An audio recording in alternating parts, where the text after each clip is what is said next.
మంచిర్యాల జిల్లాలో ప్రాణహిత నది ఉధృతంగా ప్రవహిస్తోంది. దీంతో నదీ పరివాహక ప్రాంతాల ప్రజలను అప్రమత్తం చేశారు పోలీసు అధికారులు.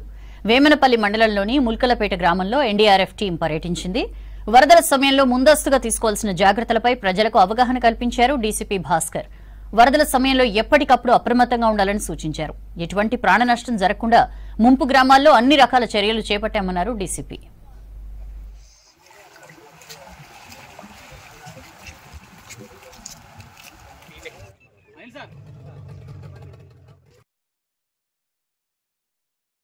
భారీ వర్షాల వల్ల మంచిర్యాల జిల్లాలో అక్కడక్కడ కొన్ని వాగులు పొంగడం జరిగింది. ముఖ్యంగా ప్రాణహిత దాదాపు 9 లక్షల క్యూసెక్స్ తోటి రావడంతో ఇక్కడ వంచపల్లి, రాచర్ల అండ్ ముల్కల్పేట మధ్యలో ఉన్న వాగులో బ్యాక్ వాటర్ రావడంతో పంట పొలాలు మునిగి ఇటు ఒక 3-4 విలేజ్లు, ఇటు ఒక 2-3 విలేజ్ల మధ్యలో రాకపోకలకు అంతరమయ్యేవి. బ్రిడ్జ్ మీద కూడా దాదాపు ఒక 10 ఫీట్ల వాటర్ రావడం జరిగింది.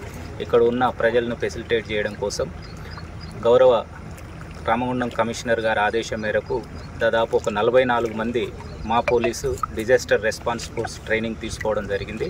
అంటే ఎన్డీఆర్ఎఫ్ రాకముందుకే మన లోకల్ అవసరాలకు, లోకల్లో ఎవరైతే వాటర్ ట్రాప్ అయినా లేకపోతే మెడికల్ ఎమర్జెన్సీ ఉండి వాళ్ళు ఇబ్బందులు పడుతున్నట్లయితే ఈ బోట్ సహాయంతో ఈ ట్రైన్డ్ ఉన్న మా యొక్క పోలీసు మెన్ తోటి సహాయంతో వాళ్ళకు సేవలు చేయడం కోసము ఏర్పాటు చేయడం జరిగింది.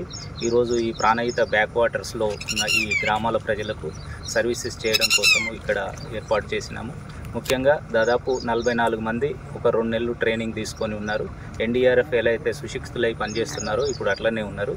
ఈ Pranahita back water and Godavari, ఇప్పుడు గోదావరి నార్మల్లో ఉంది. గోదావరి వాటర్ ఇట్లాంటి పరిస్థితులు వచ్చినప్పుడు సదా అప్రమత్తంగా ఉండడం కోసము ఈ రిహార్సల్ అండ్ ప్రజలకు ఇప్పుడు చూశారు. కొంతమంది ప్రజలు ముల్కలపేటకు వచ్చిన వాళ్ళు మళ్ళీ వాళ్ళ ఊరికి వెళ్ళడానికి వచ్చేసరికి సడన్గా ప్రాణహిత పొంగి ఉండి పోవడానికి ఇబ్బంది ఉంటే బోట్ సాయం ద్వారా పంపించడం జరిగింది.